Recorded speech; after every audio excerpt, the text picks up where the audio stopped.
Hello and welcome to GNews. I'm Samantha Gonzalez. And I'm Hayden Kolobong. Welcome to the second episode of GNews. We've got a lot to cover, so let's get started. This week marks the first annual Sexual Assault Awareness Week at Pepperdine University. Sexual Assault Awareness Week will consist of 3 convocation opportunities, a coffee house, and various plaza events. The week aims to honor victims and survivors of sexual assault and to encourage students to step up in dangerous situations. Health and Wellness Education Coordinator Hannah DeWalt is leading this year's Sexual Assault Awareness Week. Shannon Hansen sat down with Hannah to talk about her goals for the week.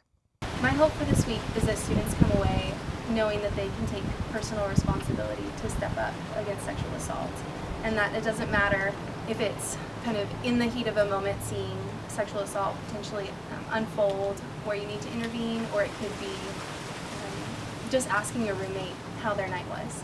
I've seen them come in late and maybe they look off, and just taking the time to ask how they are, how was the night, making sure they have a DD if they're going out and choosing to drink, and just keeping an eye out for one another and stepping up when we see it's a need. And so no matter what we do with our time on campus, there's a place for all of us to step up against sexual assault, even in the way we speak to each other. And so I hope that students come away knowing what their role is and taking responsibility and feeling empowered. Other students who are involved with the event recognize the importance of sexual assault awareness. I think it's just about creating a space of education and awareness and support for our students here. And I feel like the more people that are educated, the more likely we are to get these numbers down, because our campus statistics are not a whole lot lower than the national average, and that's something I think we have the power to change here. Former Santa Monica Rape Center Director of College Programs, LaShonda Coleman, is Pepperdine's new Title IX coordinator. She spoke at Monday and Wednesday night's convocations, while Communications Director and Debate Team Coach Abby Smith spoke on Tuesday night's convocation. The week's events will conclude with a coffee house scheduled for Friday night in the Sandbar. For more information about getting involved, contact Pepperdine's Step Up campaign. Aye, aye, Captain. Hoist the anchor. Aye, aye, Captain. Set sail for Flower Island. Pepperdine's theater department is showing their production of The Yellow Boat this week.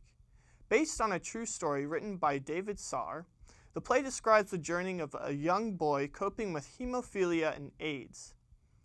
The main character, Benjamin, portrayed by freshman Andrian Watson, uses his imaginative storytelling skills to bring light and humor to the play's heavy plot. Other Pepperdine students featured in the production are senior Addison Culpepper and junior Reed Williams, who both play Benjamin's parents.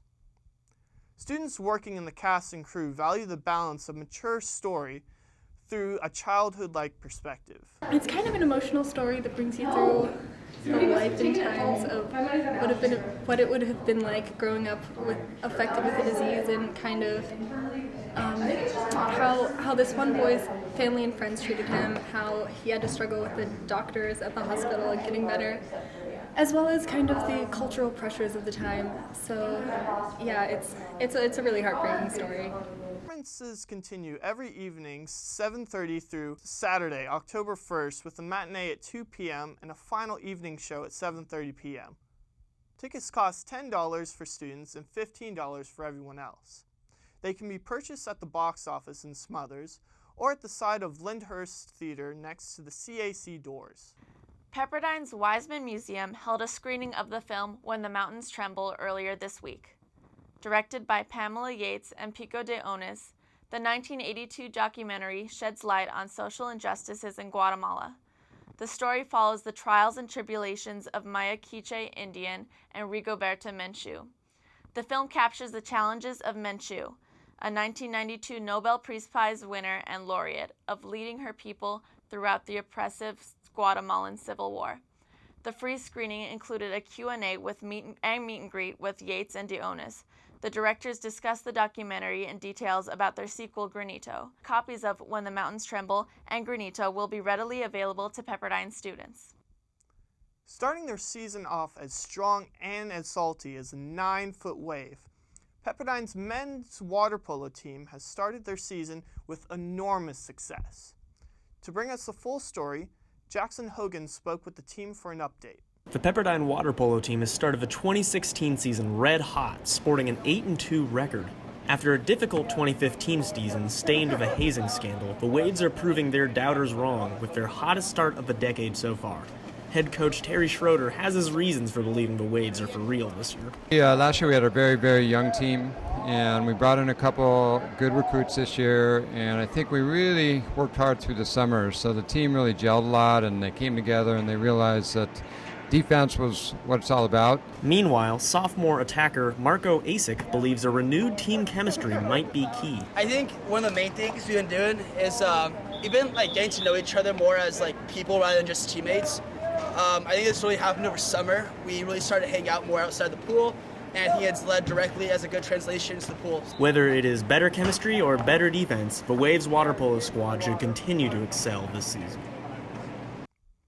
Pepperdine's men water polo are now 8-3 after the most recent game against UC Santa Barbara. The team will continue their season with home games against Pacific on Sunday, October 12th at noon, with a salty rematch against UCSB on Thursday, October 6th at 6:30 p.m. Be sure to come out and cheer on our Waves to victory. Thank you so much for joining us for GNews. For more news in and around the Pepperdine and Malibu communities, please follow the Pepperdine Graphic on Facebook, Twitter, and Instagram.